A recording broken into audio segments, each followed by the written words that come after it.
that? It's a financial update, kind of going through all the various funds and then talking about where we feel we landed unaudited and so forth. But oh, they've already been here. They're working on it. The report's been drafted, and so we're just hopefully this month or something. We good? Okay. We're good? Yeah. Okay, I will now call to order the City of Sherwood Budget Committee meeting for December 5th, 2024. David, will you please conduct roll call? Chair Strode, Here. Vice Chair Painter, Here. Brian Fairbanks, Thomas Sherwood, Nancy Taylor, Tim Rosner, Kim Young, Renee Browse, Here. Taylor Giles, Here. Keith Mays. Here. Doug Scott is absent, and Dan Stanke. Here. Yeah. Okay, next item is approving the Budget Committee minutes. Can I get a motion to approve the City Budget Committee minutes for the May 16th, 2024 and May 23rd, 2024 meetings? I make a motion to approve. Second. All right, all in favor? Aye. All opposed? All right, motion passes. Tonight's meeting will be a working session only, so there will be no general public comment at this meeting. Now moving on to new business, we have a number of items to cover tonight. I will turn it over to the City Manager, Craig Sheldon. Thank you. I'll be real short and then let David go to work. So I just want to let everybody know the budget's looking pretty good. You will see as we go through tonight that there's some salaries, especially like when we get to the economic development, it's shown not a lot of salaries. And this isn't a real anybody under the bus. We have a staff person that left, retired, and was charging their time to the city manager's budget, and David can explain that as we go through. But overall, the budget looks good.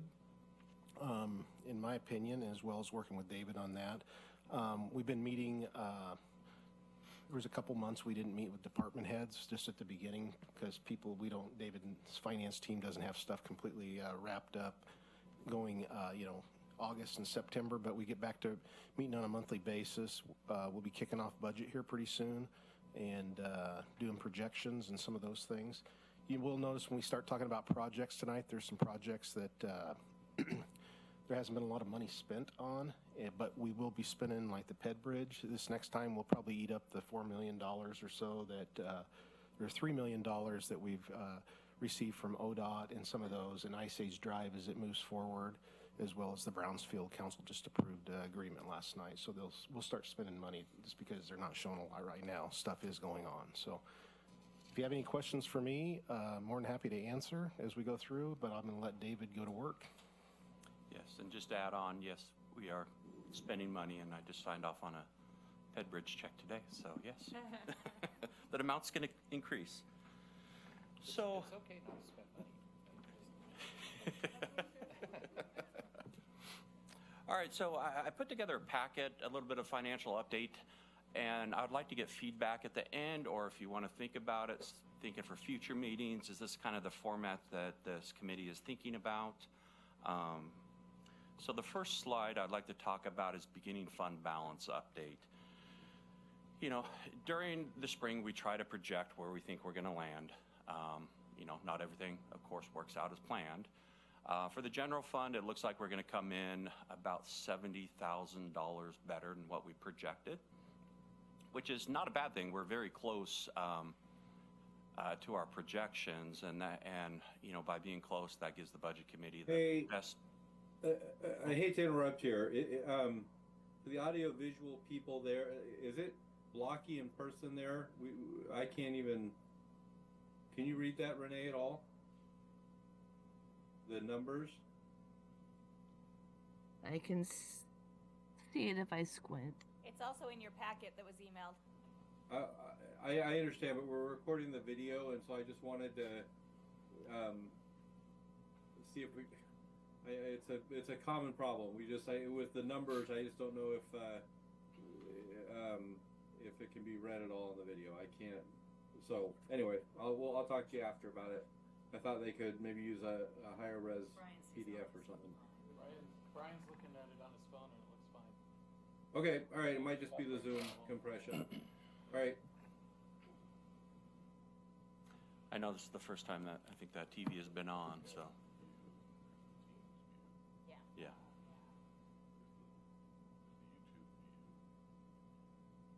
I see what you're saying. Are you looking at the YouTube one? Yeah, the YouTube one is fine. All right. It might be the Zoom compression. Don't worry about it then. So just to continue, the general fund is coming in about $70,000 better than what we thought. Of course, these are unaudited. We've already had field work completed, draft of This is 24, 25. the unaudited. Yeah. No, this is where we landed at June 30th, 2024. 3, 24. Yes. Okay. And we projected last spring, we thought we'd be at 6.1. We're actually about 6.18 million. Yeah. So pretty close. Yeah. General construction, it's always hard when you get into those construction funds. It's just timing of projects, when they occur, when they don't occur. Public art, I don't expect you to remember this. It was just a timing. We thought we were going to have the roundabout art last fiscal year. Well, that did not occur. So you'll be seeing me bring a supplemental budget in front of City Council that's going to increase that beginning fund balance by $118,000. Economic Development and Promotion Fund, we actually came in a little less than we thought, and that just deals with some interest revenue projections, and I think there was some things that Bruce, some of the, I would say some of the West Side connections, all those events that Bruce attended, economic development, so he did a lot of those, so came in a little bit lower than we thought. Community Investment Fund, right on target. That additional $506 is just interest. Transient lodging tax, we thought we'd end at zero, but that was kind of just my mistake. We came in $43,000 higher because you got revenue that comes in after year end, but I can't make those transfers. And so it's just comes down to timing, so that money will get all transferred this current fiscal year. The grant funds came in about $13,000 more, which is great because that grant fund just pertains to the Community Enhancement Grant Program. Street ops, street capital came in higher than what we than projected. Again, those a lot of the capital funds that deals with capital projects, just timing. The water fund, 1.3 million. You see that the water fund is doing very well. Sanitary fund came in about $1 million better than we thought. The storm fund, a little bit less than what we thought. And Sherwood broadband, I want to kind of explain that.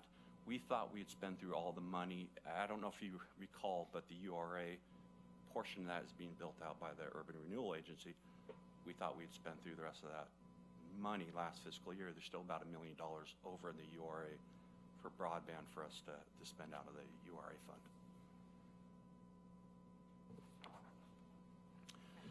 So I was gonna, any questions before I jump in the general fund? So the general fund, it's anybody at home that might be watching this, you might look at, well, you've only collected 14% of your revenue that you budgeted. Well, it just, various buckets of money come in at certain points in time. For example, like property taxes, that's one of the largest buckets of revenue. Well, you have to wait for those November tax rolls to come in, and these financials is the information through end of October 31st. And in the very left column, that's just kind of a comparison to where we were at last October 31st. So you can kind of see the difference. Fines and forfeitures, that's something I'm really watching. We know the rest of the driver modification system, also the red light cameras, and over at 12th and Sherwood Road, we're waiting for the rest of that system to come online, which I think should be very soon. Franchise fees, those come in at certain points, whether they come in quarterly or whether they come in just one time a year, like the PG and Northwest Natural Gas. We don't usually see those till January or February because they pay those once a year. Everything else in terms of salaries and wages, at the end of October, you should be roughly around 31, 32% spent on salaries and wages. So we're underspending a little bit there, but that's due to some openings, retirements. So everything is looking good in terms of expenditures. You might look and think materials and services, wow, those are higher. You know, you've already spent 40% of your budget. Well, some of those expenditures, if you're looking at property insurance, general liability, you pay it all up front in July. So a lot of that, those expenses are paid right up front. In capital outlay, a lot of this is just whether we're talking about fleet or facilities, just timing of projects and as they're moving through, but everything is looking great.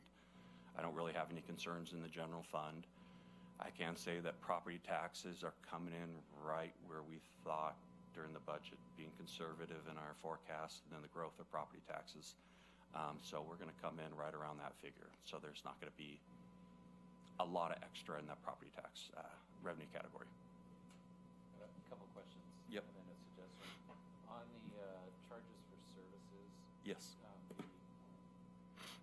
So I mean, last year this time we were about $500,000. We're over $1 million this year on the actuals. So is that just timing of projects coming into Yeah. our planning department, basically? Yep. Okay. And then on, what was the other one? Actually, just a suggestion.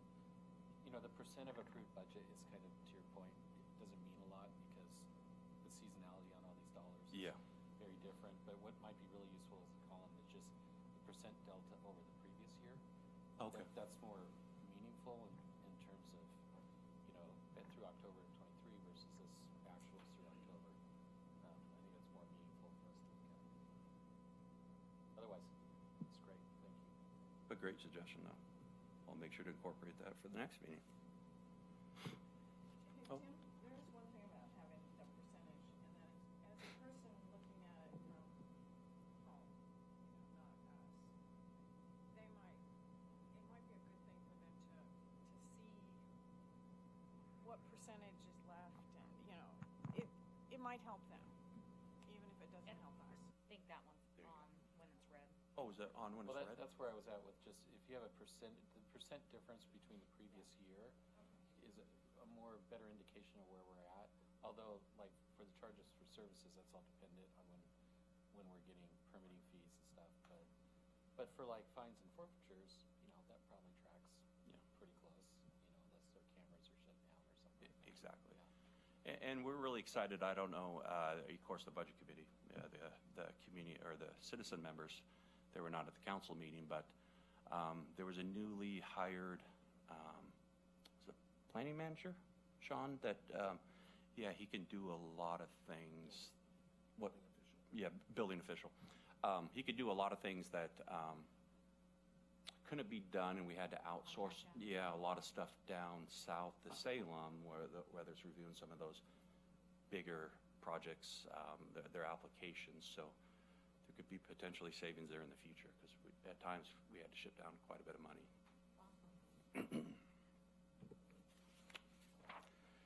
So the next fund we're going to talk about is the Public Art Fund. You can see we only budgeted $37,000. Well, that's just due to the timing of the roundabout art. So I am going to be bringing a resolution in front of City Council for a supplemental budget, increasing that by that $118,000 figure that I previously stated. And then fines and interest earnings, we're still doing well on that. Rates are starting to move down, of course. Charge fines on public art? Every time you say it. Economic Development and Promotion Fund. Craig pointed out we did budget salaries and wages. That is the Economic Development Manager, and nothing that a simple journal entry can't fix in the accounting world. But I did, as I was putting this together, notice that the former Economic Development Manager was charging all his time to the city manager's budget. So I'm going to be doing a journal entry How long has that been happening? Like, since July 1st. oh, because in the past it hadn't been. No. Oh. Yeah. Oops. Yeah. So. He kind of was, he was out of the city manager's budget, and some stuff got moved around. Yeah, Yeah. I remember that, yeah. Yeah, so nothing a journal entry cannot fix. So that's something as we put together these reports too, it really starts to show, okay, Kind of saw it early. basically miscodings, and so we can get that corrected. I already got the new Economic Development Manager set up, so he's coding his time correctly.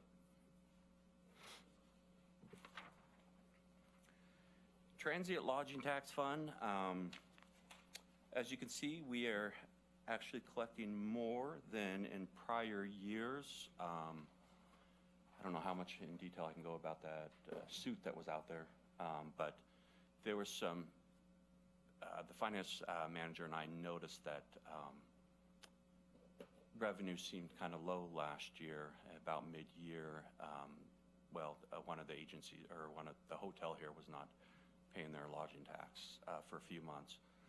And so, of course, we contracted with Washington County. Washington County won in court, so we're going to get those past dollars collected. So,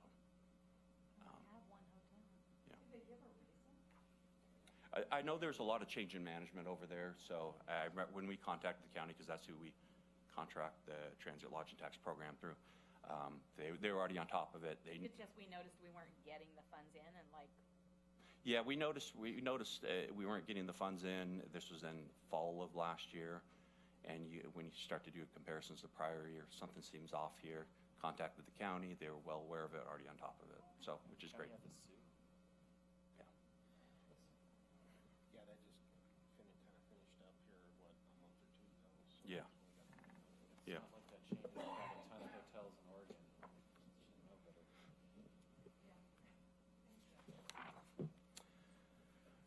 So the grant fund, the intergovernmental revenue, that comes from Metro. So far we haven't received any. I'm gonna talk to my staff to see if they can reach out to Metro, because by this time by October of prior fiscal year, we already had that $11,000. So could just be a timing issue on their part, but this is the CEP grant program. So yeah, and the $112,000, we did budget $203,000. That's just, we haven't spent all that money yet, because some of it's city projects that were awarded by the committee. So, but the $112,000 we've already sent out to all the various organizations that applied and were awarded the grant program. So does the CEP typically come in all year round? Yeah, kind of quarterly is we see it. So again, it's just a timing thing in the accounting world. All right, the Community Investment Fund. I know the first line there you're going to look at saying, well, you only budgeted $50,000 in revenue, and so far, through the end of October, we have $81,000 in interest earnings. Well, if you recall from last spring, there were some interfund loans, and it was just a matter of timing when those interfund loans were going to occur. So I was trying to, I guess, guesstimate the best when these funds, or when these various funds, whether it's the sanitary fund or the broadband fund, would actually need to take advantage of that interfund loan. And they didn't need it quite as early as I thought, so thus you see that interest earnings so high. We'll take it.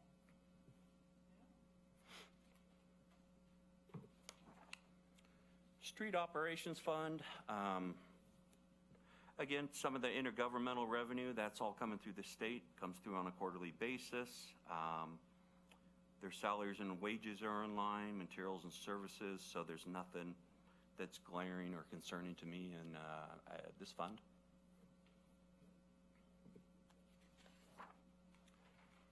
Street Capital Fund. Again, there's nothing glaring in here.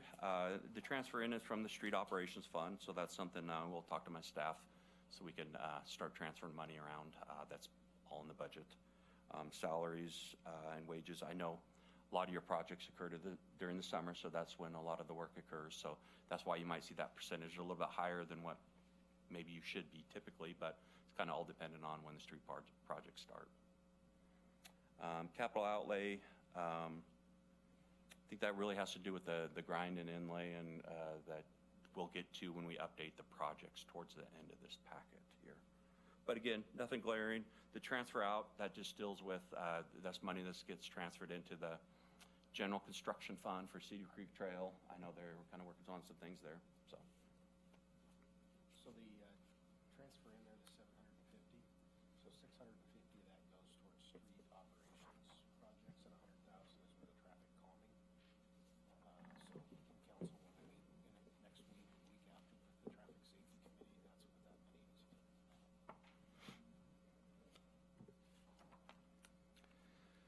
General construction fund, for the most part, what's budgeted in here is some stuff, I would say, for Cedar Creek Trail, analyzing the lot over here next to the Art Center, kind of taking a look at some options there. So far, really, the money that's being spent in the capital outlay really just deals with the Cedar Creek Trail. Like I said, the transfers income from the Street Capital Fund, and really the other monies, whether it's charges for services, that's for the field house. I'd say for the field house and Snyder Park or various parks, we bring the money into this fund because we have it sitting there building up in reserves to help replace the turf here soon.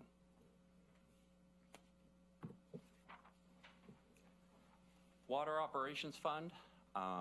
You might look at that first line and say, your adopted budget is $3.1 million and you brought in $2.8 million so far. Well, we're transferring 50% of the revenue we bring in the water operations over to the Water Capital Fund. Just to try to balance it out, Craig and I sat down in the spring, we started noticing the Operations Fund, the fund balance is getting a little higher. We'd like to get that transferred over to the Water Capital Fund for future capital projects. Salaries and wages, all in line, materials and services, could be spent there a little bit higher, but I know there's kind of finishing up some things down in Wilsonville and So I'd say the materials and services a little higher on here because we buy more water from Wilsonville. If we went back to that's what we'd find is.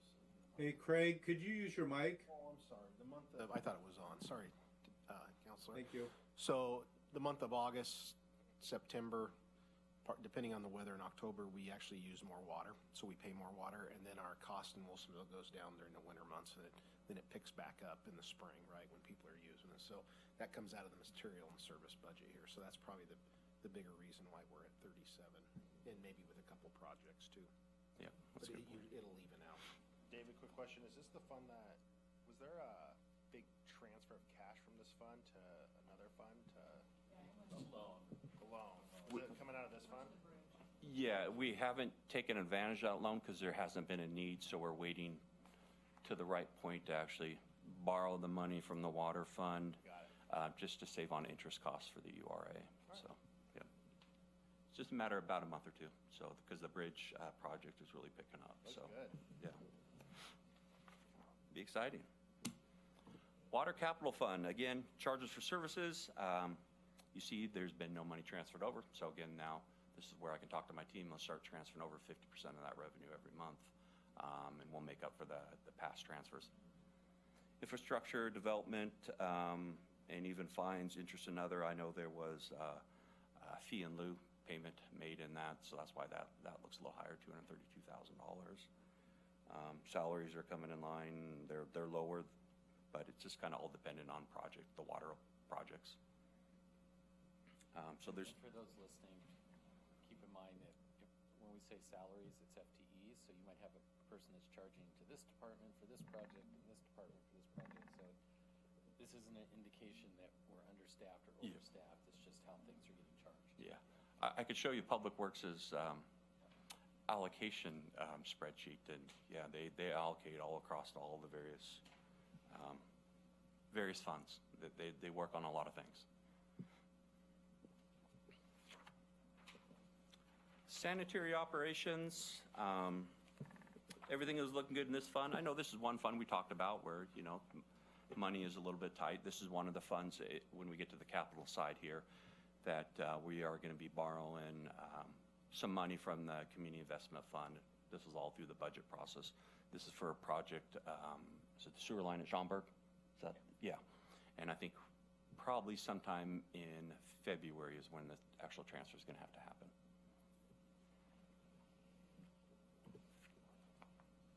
And sanitary capital, just kind of all dependent on when the projects take off, and you can see the loan proceeds, $600,000, what I just spoke about for that Schaumburg project that will be coming here in the next few months.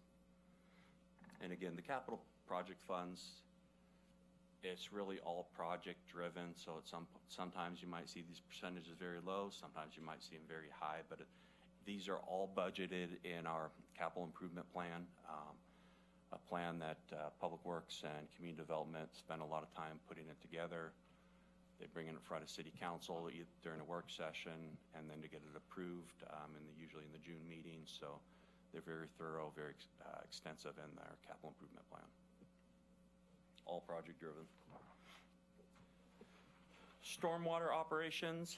This is another one where if you look at that first line, you can say, David, we're already at 63%, but we're transferring over 50%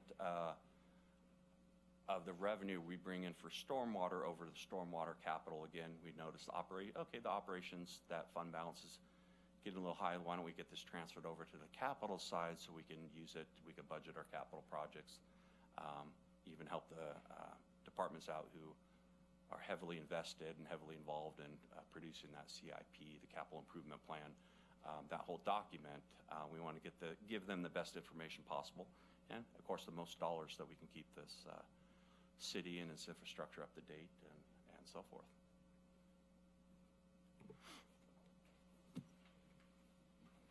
In stormwater capital, again, what I just spoke about, charges for services, we're going to get that money moved over. It's always nice putting these reports together, looking at these reports throughout the year. In the finance department, we're kind of in the look back period working on the audit, but now as we start moving forward, you start to notice, okay, there's little adjustments that need to be made. So we're going to be getting the charges for services, the money we brought into the stormwater operations, get that moved over to the stormwater capital. So just a little easy transfer that we have to do and journal entry. But nothing glaring in this fund. The broadband fund, they're doing very well. I know in talking with Brad, they're ahead of projections. They're doing great in terms of customer sign up.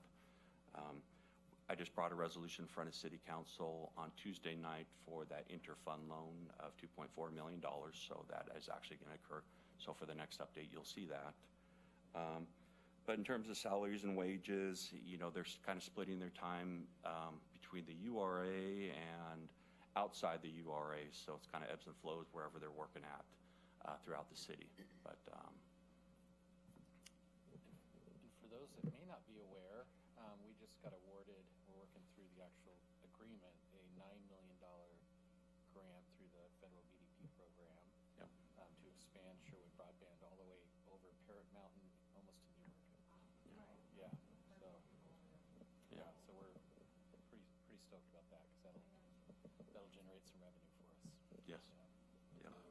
Yep. Just so I just don't understand it. When you say in and out of the URA, does that mean, are we tied to, because of some kind of finances, to work outside the city or outside, like you're talking about going over Parrot? We have to answer to something and then we can take care of our own too? We did something very creative that no one had ever done with the URA.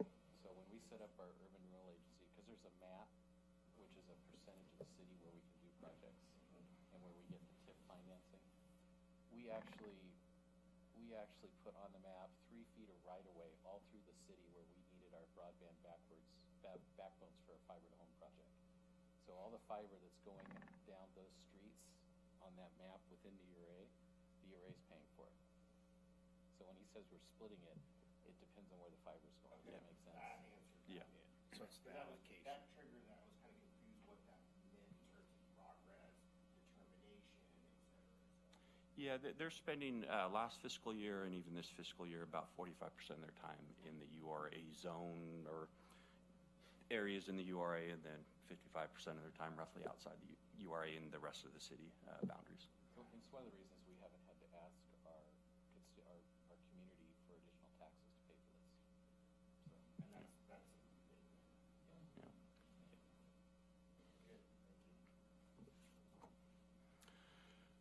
PERS update.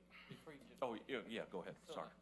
For the next meeting, and I don't know how you do this, but I was just thinking, because we always talk about the health of our capital funds, like our water fund, our sewer fund, and et cetera. Our water fund, because it pains me to say this, we had some great leadership, back when we overhauled our water system, and we set up our rate structures such that we were just putting away a little every month. It pains me to say,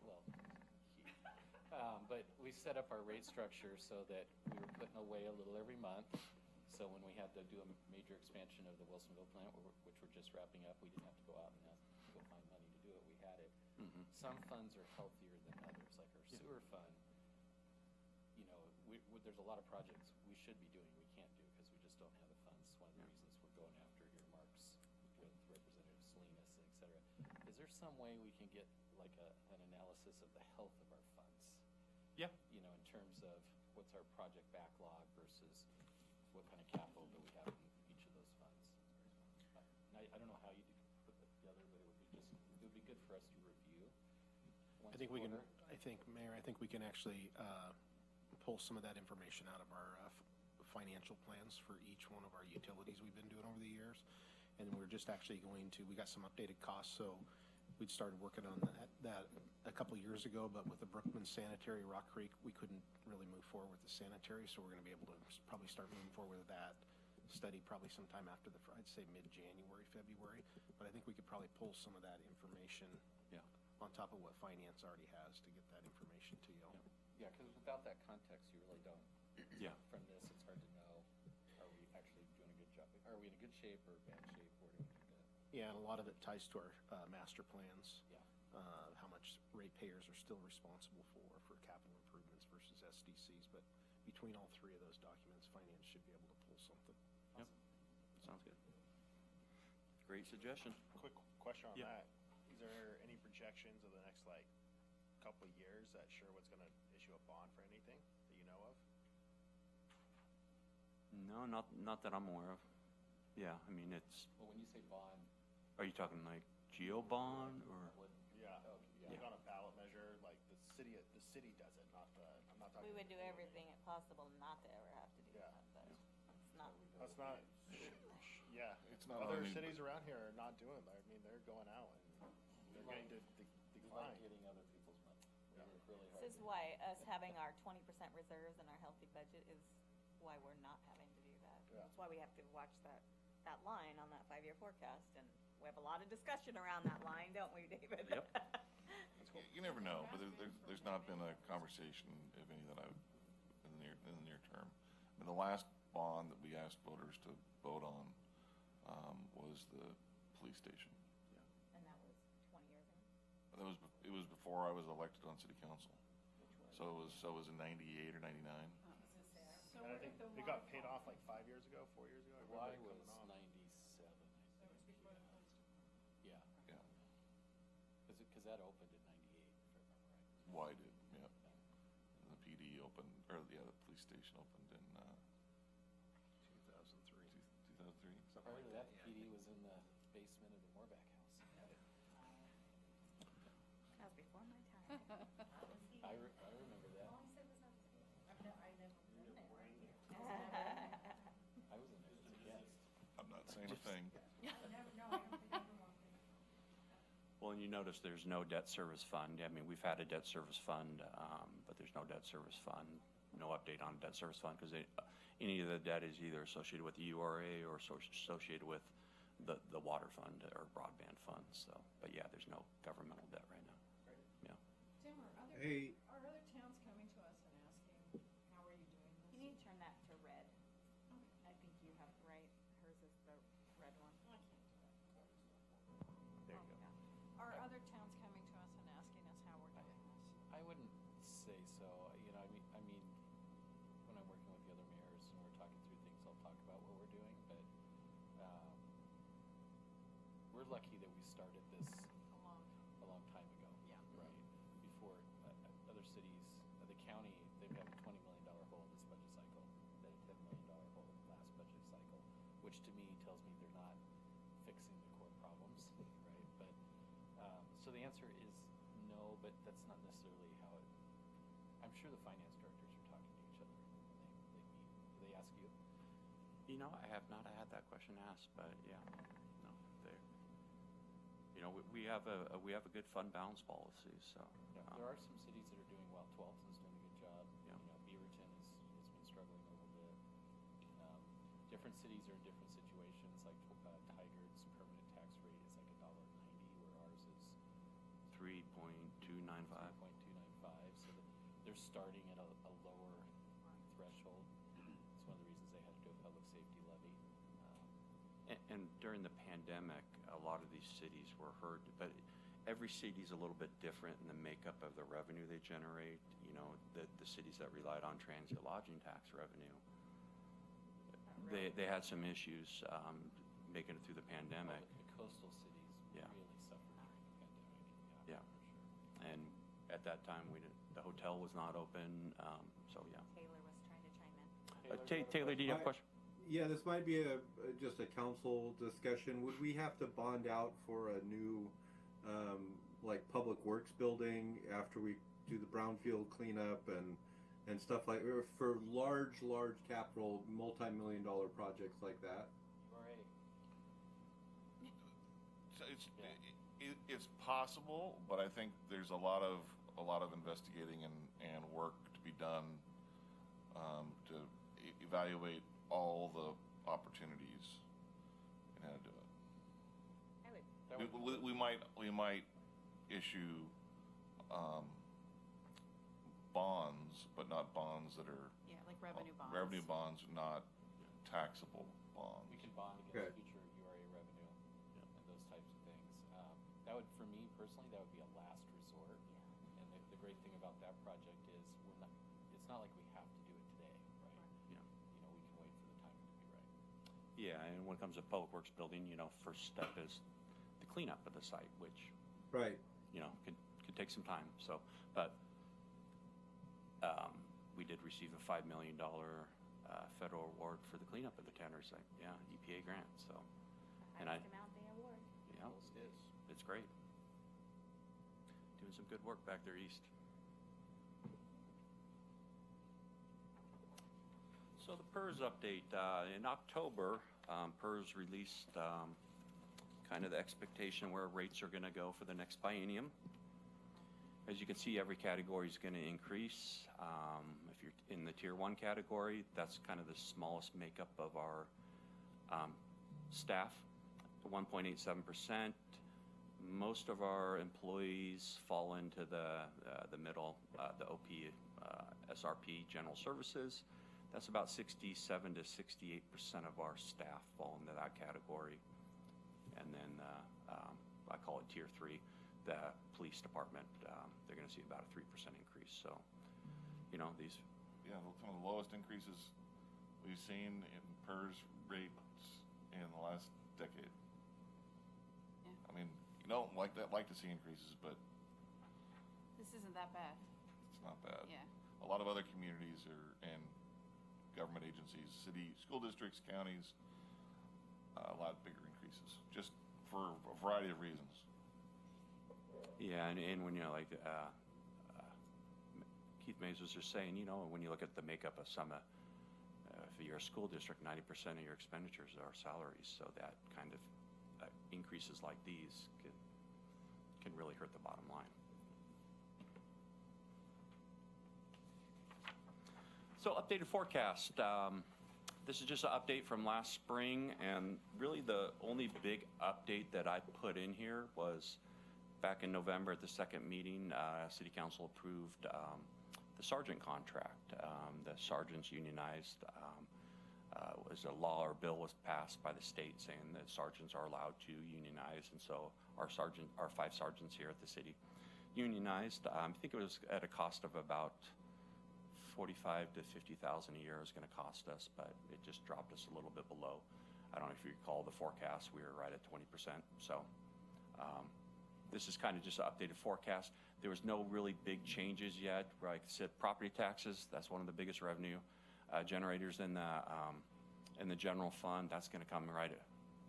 We got the information from the county. It's going to come right in what we thought. I'm going to watch those fines and traffic fines just to make sure, because I did forecast and I did budget for those to be coming up around mid-year, which we're getting close to mid-year. So I'm going to be really watching that, and if I have to adjust things, that will all come through future supplemental budgets. We're getting better. Now, this is something that I was hoping committee member Scott would be here, but I'll reach out to him because I remember he asked, it would be nice to see where we actually landed compared to where we actually projected. My first year at the city was 19 and 20. There, we were within 3%. You have to remember, March of 20 was when the world shut down. But these departments are doing really good at their projections. Last 2 years, we've been within 1%. Again, fiscal year 23-24, that's an unaudited 36%, but I feel very confident that that's where we're going to land. But again, it's always good to see us as close and accurate as we can be, because that just gives you folks the best information possible in making decisions during the budget committee meetings. So. In 2020 through 2022 are kind of anomalies too, because we had the ARPA funds coming in. There was unexpected one-time revenue that came in. Exactly. But no, I feel very good. These departments work really hard on their projections. As Craig was saying, next Tuesday, I will be holding a biennium budget kickoff meeting with the departments.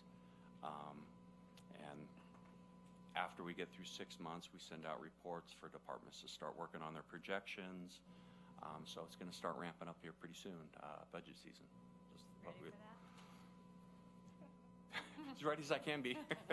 I'm going to be visiting Katie down there in Newburgh, because we're going to put our heads together, because they're working on a biennium budget too. Right. Yeah. Hey, fair. That's how you should do it. Exactly. Well, you know, and just, I know I say this every year, but every time we talk about the 5-year forecast and our 20% rule, for those listening, when we end the year and start our new year July 1st, we don't see property tax revenues come in until November, October, January. So part of the reason we have that 20% is just so we can Operating money. operate Yeah. the business until that revenue starts coming in. Yeah. Plus a little bit more as a buffer. So, Exactly. yeah, but for folks, it looks like, wow, that's a lot of money to carry over. Why do we need to carry over that? So I'd like to get feedback also. This is kind of a newer slide, a kind of a project update of some of the projects that have been worked on. This is kind of the majority of citywide.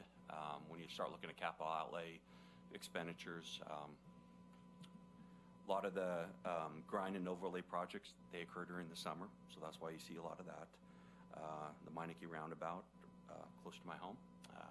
Yep, that was finished. It looks great there. Cedar Creek Trail, there's work being done there. Murdoch Master Plan. You might say, well, it is completed, but a lot of those expenditures occurred last fiscal year too, because it kind of crossed fiscal years. And then the citywide catch basin remediation program. Those are kind of the majority of the capital projects that have occurred. I didn't include anything that was maybe we've spent $1,000 or $2,000 on. It was kind of like, okay, where's kind of some of the major expenditures here? What's up with the Timbrell budget 68 already have spent 93? So what you have there is, you probably have some from last year.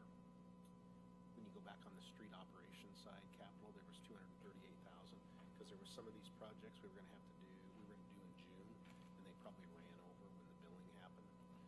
So we would have had excess funds from last year we didn't spend. Because we're in January, February, the departments are actually making projections. Yeah. If we're gonna get it.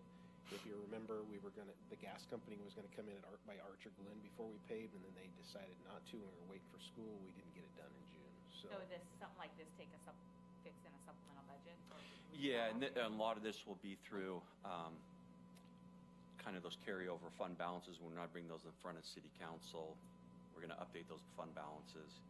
And then anything that was carryover, we're going to make sure we allocate it to the proper projects or departments or the needs of the city. All right.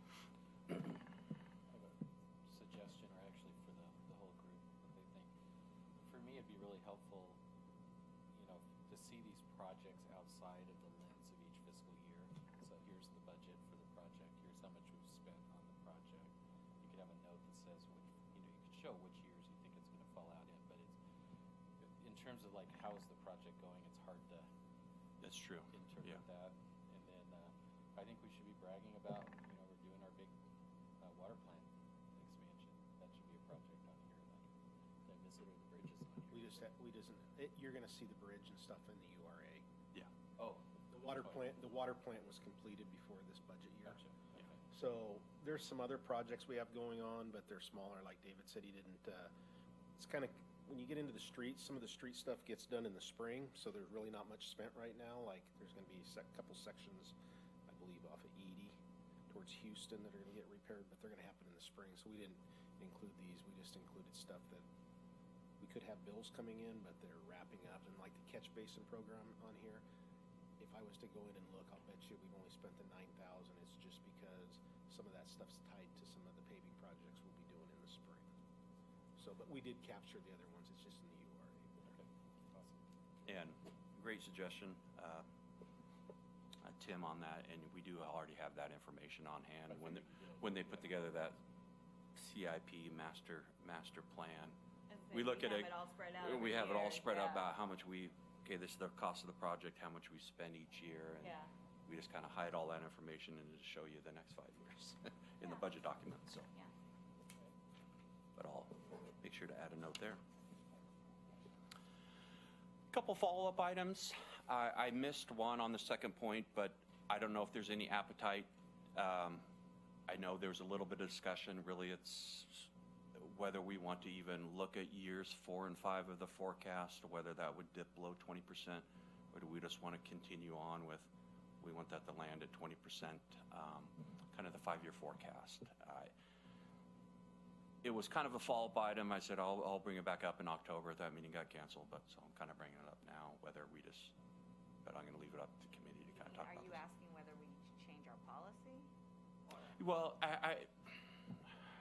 what would be the best way to say this? So if I remember right, there was the sergeant's position that was asked for. There was the community service position that, with Kristen becoming the assistant city manager, no matter if it was community service or we were going to hire a park and rec type of person in that role. But they were asked for. We talked about not moving forward during the budget committee. Come back in October after the books get closed out, see where it was at. The real reason it wasn't for, if I remember right, it wasn't for the first year, second year, third year. I believe it was 4 and 5 is when we started dipping below.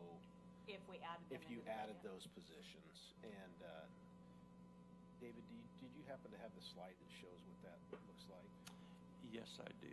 so they can see it? I was gonna say, did we add them in and then do that forecast? I'm really good with waiting another year. I just want to follow back up with, since we said we'd bring it back to the committee.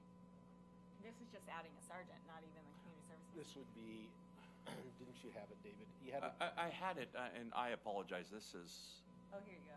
no, Okay. this is, Adding. okay, no, Right. I apologize. This is one I had updated, but I can just speak to it and I'll send it out to the committee. So adding a sergeant in year 3, we'd be at 21%. Year 4, we'd be at 17. Year 5, we'd be at 15%. Similar for the community services director. The 15% is a little bit lower. It's just a matter of this graph kind of rounds up. But yeah, the cost when you're looking at a sergeant, fully loaded cost is about $210,000 a year. Community services director, you're talking about $230,000 a year. And that all depends, a lot of it, I'm really conservative when I project these. This is an individual coming in, family health benefits with children and so forth. And so, Gotta do it. but if we were to add both of them, you're looking at year 3, we're going to be at 19%, year 4, 14, year 5, 12%. So, because you're adding about $800,000, $900,000 over that 5-year forecast per position. So, Yeah, I think I would agree with Councilor Mays. I would also say, when we're looking at, like, the sergeant's contract, I know we talked briefly about it, but we should be doing forecasts based on those changes at the time we make those decisions, just so we know. Yeah. What's gonna happen. Well, some of it depends on too, the number of, new units we add to the city. I mean, as we Growth. add a division, and a new subdivision will need probably another officer. Yeah, and theoretically, that would bring property taxes in to cover a Exactly. lot of it, but yeah,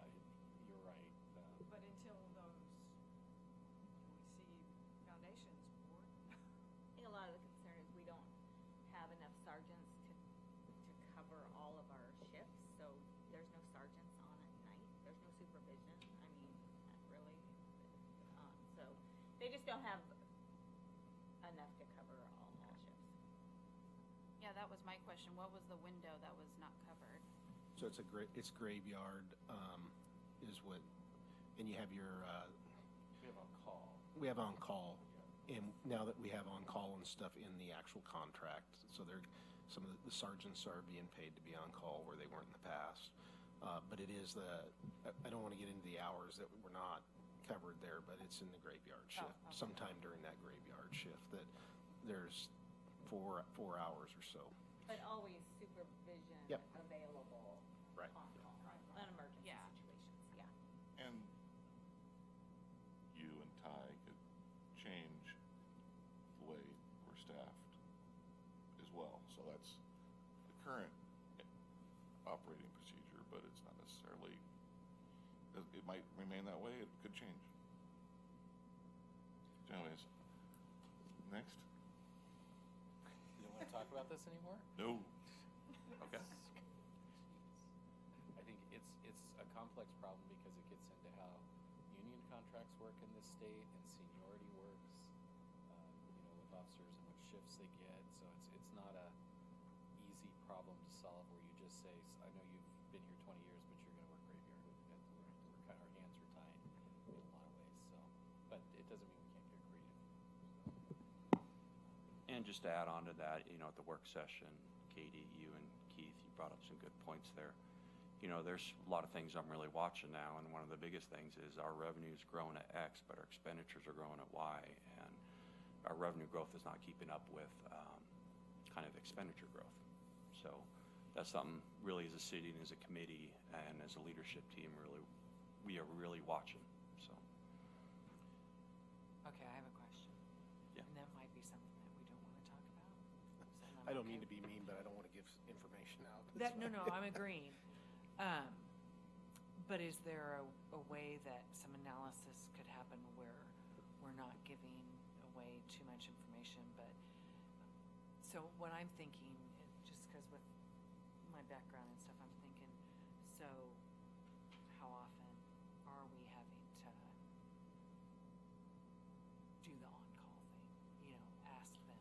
So, I mean, I'm just thinking if we were really trying to look at this from a standpoint of should we have this, this position and what kind of, Is the overtime savings overtime gonna cover a savings, position yes. too? And are we putting ourselves, at risk? I mean, there's all those kinds of questions that analysis I would be interested in seeing. I would love to let Craig in his new job as city manager work with the chief and evaluate things and come back with a recommendation or not.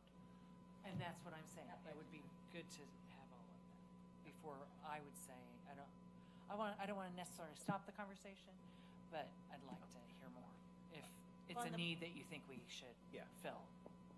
I completely understand. So we have supervision of some sorts on Yeah. call every day, right? So Yeah. we're covered there. It's just that there's some shifts. This was something that was requested in the budget. Yeah.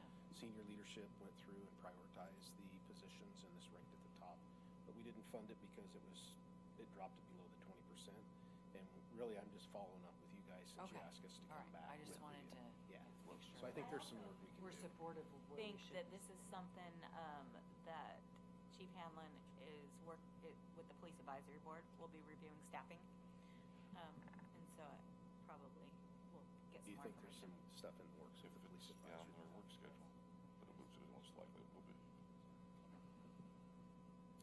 Mainly just wanted to follow back up since it was asked to come back in October. Doesn't sound like it's feasible at the moment.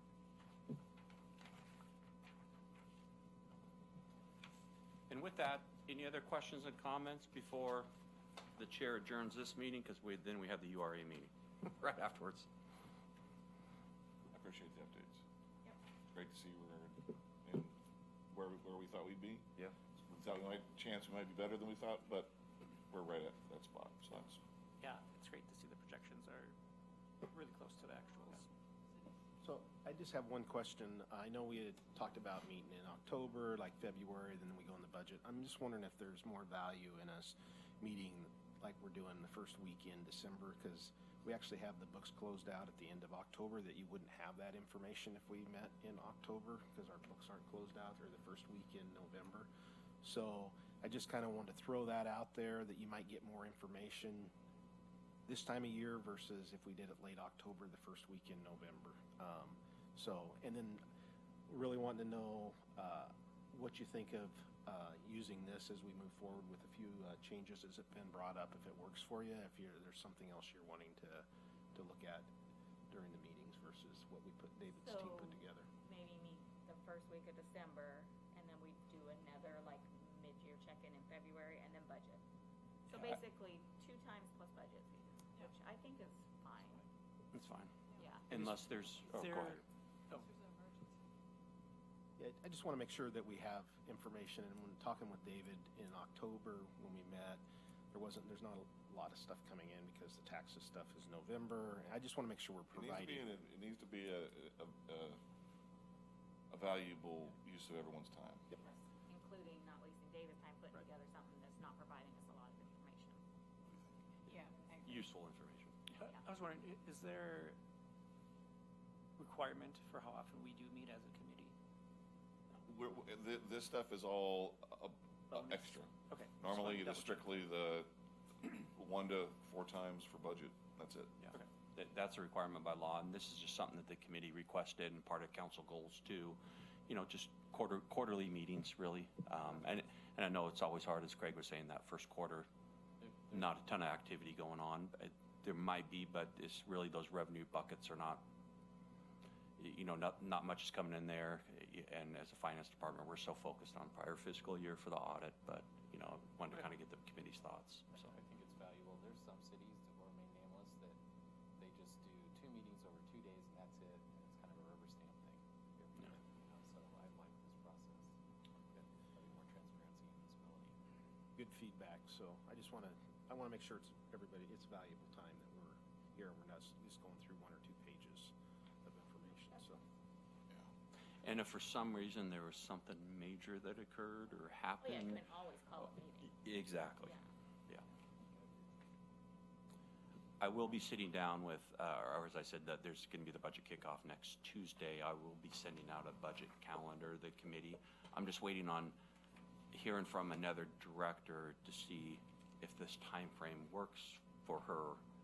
But she's kind of out this week, so I just want to finalize the calendar before I send it out. But We'll send calendar invites, have somebody send us calendar invites Yep. as well? Okay. Yep. Those are very helpful. But we're looking in May to have we're scheduling 3 meetings in May. This is going to be a new process for us all. We're going to be talking a biennium budget versus just a single year, so potentially could take longer. So Better have that 4th one on just in case, huh? But just think, this time next year, you'll be like going, what am I going to do this spring? I know. Take some Okay, vacation. Catch Yeah. up on some other stuff, probably. Oh, I have plenty of things on my list I could do. So. All right, any more questions? All right, the budget committee meeting is now adjourned. Okay. You just want to give me 1 second here to get the URA information up, and then.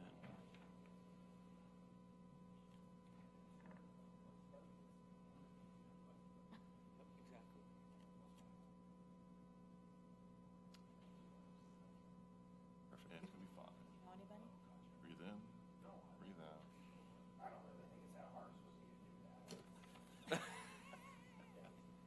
I almost feel Unless I run a mile, that'd be hard for me to do. Well, I know, I heard that. I'll be asking around. Yeah. Yeah.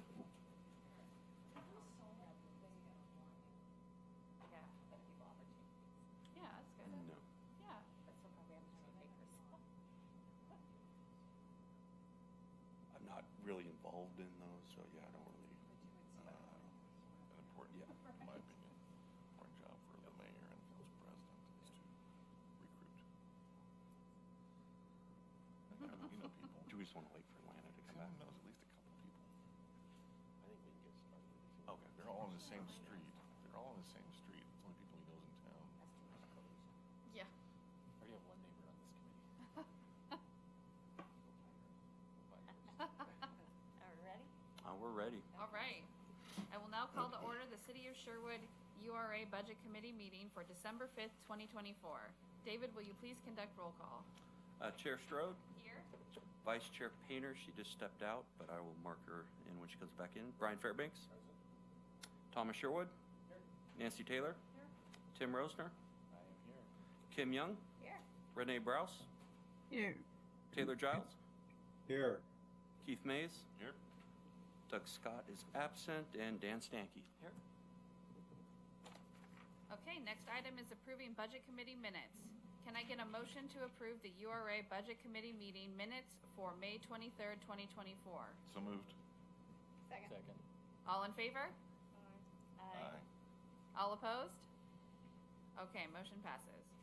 Tonight's meeting will be a working session only, so there will be no general public comment at this meeting. On to new business, we have a few items to cover tonight. I will turn it over to URA Manager Craig Sheldon.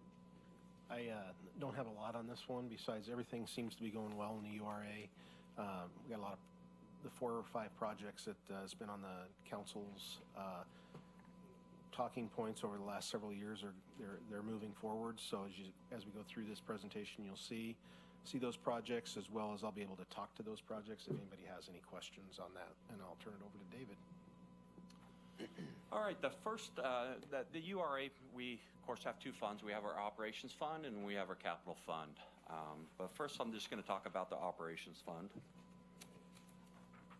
You can see the let me just get back here, sorry. So for the operations fund, property taxes again, they come in November, but one exciting thing I have to talk about is we had budgeted $1.2 million in property taxes. But according, but when we got the information from the county, it's going to more come in line about $1.7 million. So when you look at the increment value growth from prior fiscal year, the growth was 51%. I just have to say, I remember when we talked to the consultants and told them, because remember they forecasted these really conservative low numbers. And Well, they gave us a conservative, an average, and an aggressive. So they gave us 3 numbers. And they thought we were crazy. Because we went above the aggressive. Yeah. And we're even outperforming that, so that makes me very happy. No, the performance has been very well, and when the consultant came and talked during a work session a few months back, he's been very surprised about how well things have been going there. So this is a very healthy URA, and the growth we've seen. So, and it's continuing, which is great. And just to be clear, with these TIF funds, no one is seeing an increase in their tax rate for these funds. This is more about how the funds are shifted between all the different taxing agencies. Yeah. So. Yeah, so when you look at property, as Tim was saying, it's just diverting taxes that would maybe go to certain other pots. They're coming in for this development, in which every taxing agency, once this URA wraps up, is going to benefit from all this development. So there will be a little bit of salaries I'm going to be adjusting here because, again, economic development manager spends a lot of time with the URA and the economic development promotion fund in the city. All the time was being coded to the city manager's department. So I'm going to be coding a little bit of that time over here for salaries and wages. Debt service payments, they don't occur until December and June. So that's why that is actually 0 right now. So nothing too exciting in the operations fund. Where all the activity is occurring is in the capital fund. Intergovernmental, $4 million, that represents that award that we received through the state to assist with the bridge. That was our first kind of really reimbursement request. Another one has already occurred in November. So we'll probably spend through that $4 million here by the end of this calendar year. That was lottery money. Lottery, yeah. For folks that are wondering where it came Lottery. from.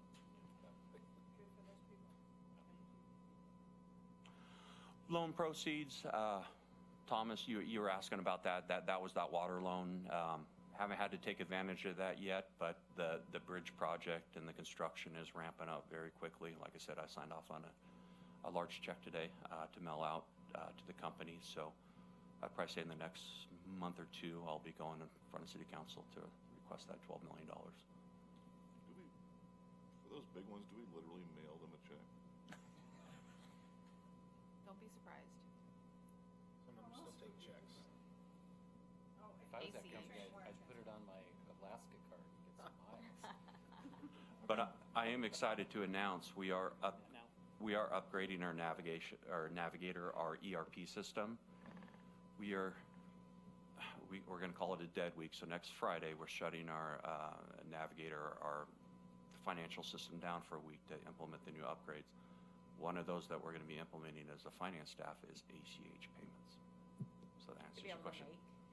Yeah, not every company might not take the ACH, but we're going to try as much as possible. We just have to work out some of the controls because right now every check, dual signatures, second set of eyes, and so we just got to make sure we're working out our processes. Signatures on the approval that goes through or something. Exactly.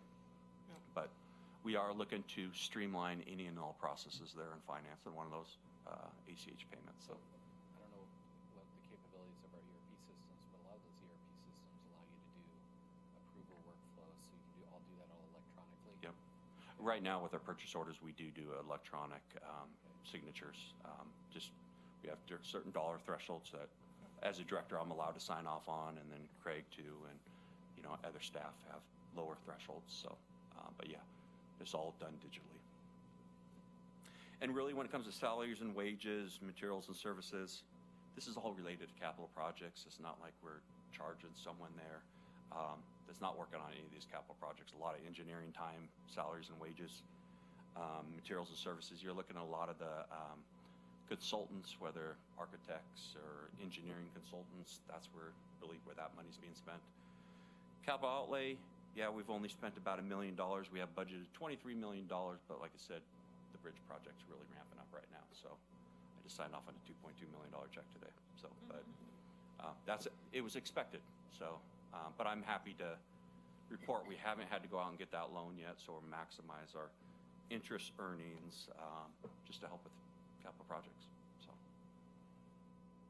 with that, I'm open to any questions, but actually the project update, sorry, that is the next page. Pedestrian bridge. So in this current budget, we have $19 million associated with the pedestrian bridge so far. At the end of October, we've only spent $1 million. Ice Age Drive, we're working on things there. We have budgeted $4 million, spent $187,000. The tannery site cleanup, we had budgeted $675,000. We spent $12,000 for the first 4 months of the fiscal year. Those are the 3 main projects. I know there's broadband there too, but it's now that the books were closed, I just haven't had time because now I got to reallocate a bunch of expenditures over to the URA because just for coding purposes. But those are the main projects that the URA is working on. Since Thomas and Katie both just asked what Ice Age Drive was, could somebody give a quick synopsis to the whole? So Ice Age Drive is going to go from about where Allied's at On Oregon Street. Oregon Street. It's going to cut across, kind of behind the buildings that are just built, and then it'll kind of go down and it comes in off 124th. Okay. So a little bit of conversation on, so the Ped Bridge, everything seems to be going along pretty good so far there. We had a couple little issues, but I think it's all going to get worked out. Ice Age Drive, I just want to bring everybody up to speed. So we had $4 million in the budget for this year, but ODOT is running that project similar to what they've done with the Cedar Creek Trail. Council just approved an IGA last night. We actually have to make a deposit of the construction cost plus 110%, so that's about going to be probably $18 million. 17, 18, we're still fine tuning that. In January, looks like ODOT's going to allow us to do it up till March. We've actually applied for 2 Business Oregon loan grants for about, I want to say it's about $19 million for the utilities. We won't know probably until February on that, but I think there's a good chance that we get that. We've also applied for a $5 million loan through ODOT that could be promising to help our Business Oregon special project fund loan that we went after. So that's going to kick off. That's like January. That'll be bid in March, and then it'll kick off late spring, I would say. So we'll have a full construction season, and So we'll start spending money down on that soon. And then the tannery side, I just want to point out there's 7.2 million. We received 5 million from EPA grant that we talked about earlier. That should pretty much get the site cleaned up. Then there's going to have to bring fill and everything so we can build a public works. That should be the last 2.2, and that'll be one of the projects that when we go back to DC that we'll continue to ask for this year. The mayor. We're working with Berkeley, Salinas, and Leiden. Getting tired here. On and ask for that, as well as a couple $1 million to replace some aging sewer lines in our downtown area. And then for the $2 million, we're also working with Representative Courtney Neron at the state level, and Aaron Woods, our senator, to see if we can't get something into the Christmas tree bill this year for that $2 million as well. So we're exploring a bunch of avenues. Again, other people's money, bring it back. Green, push it hard.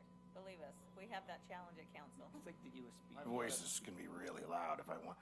This is just a fast side question. ODOT gives loans? Explain that So statement. there's a That makes, I mean, there's. well, I think it all comes through to ODOT manages the funds. It could be federal highway depending on how they get it right, but they're the ones that manage it. And I forget the number they actually said they have available, but we could actually go after, I think, 5 million for this project. It would qualify. So, And they're lower interest loans and stuff. yeah. Leverage the strength of borrowing from other agencies. Up to 30 years. I could see why.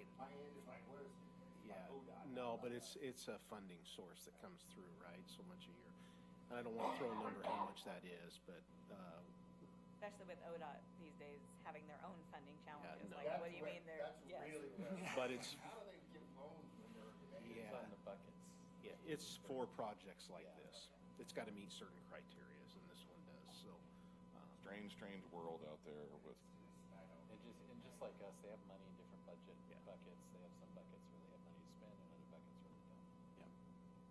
And they're managing this kind of project too, because we received $3 million from the federal government that has to run through ODOT.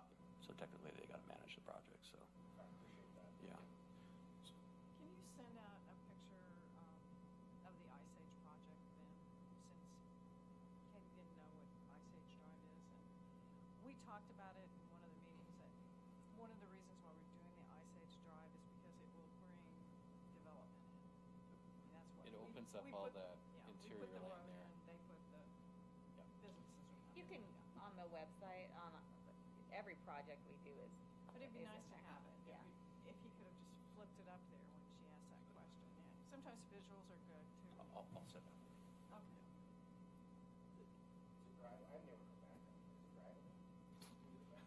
Yeah, go back there. Have some fun. Yes. Well, you might want to Truck or Jeep, do not take a passenger have a vehicle. friendly escort. And best when it, and to truly understand the opportunities for damage, go when it's been dry for a while. So that you're just not going through a puddle when it's a During the day. ditch. Yeah. There's a lot of interior land in there that will open it up for jobs land. And the other nice thing too is it'll offload. So as those businesses open up, they can get to 124th and I-5 and stay off of 12 Sherwood. Yeah. And this road, by opening up those, is not only going to benefit the URA in terms of future projects that we can actually start. It's also, when you look at certain fees we charge, it only makes some of these, the water fund, sewer fund, stormwater fund, it makes them healthier too as development occurs. So kind of brings in money all around. So Yeah, and a fun fact, don't quote me on these numbers, but Washington County as a whole has been averaging about 2% growth in terms of tilt-up manufacturing space. Sherwood's running at 4.5% right now, so we're doubling the rate of the county right now. So we're doing a pretty good job, And this will help. and this will help. Yep. Yeah. So that's kind of where we're at on the projects. We'll be spending money. So spend money to make money.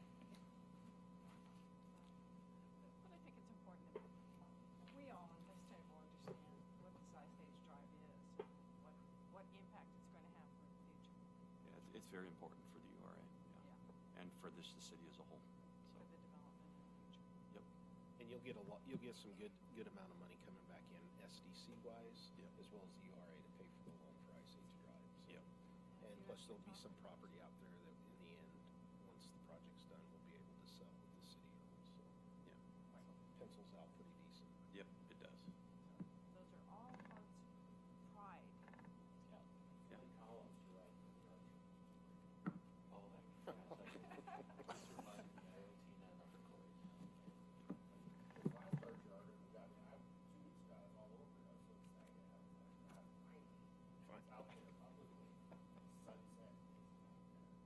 Oh, yeah, it's a nightmare right now.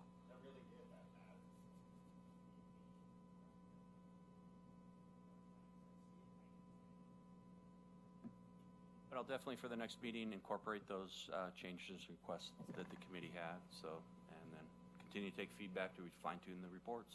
Thanks, David. Yeah. That it? That's All it. right, meeting adjourned. Thank you, everyone.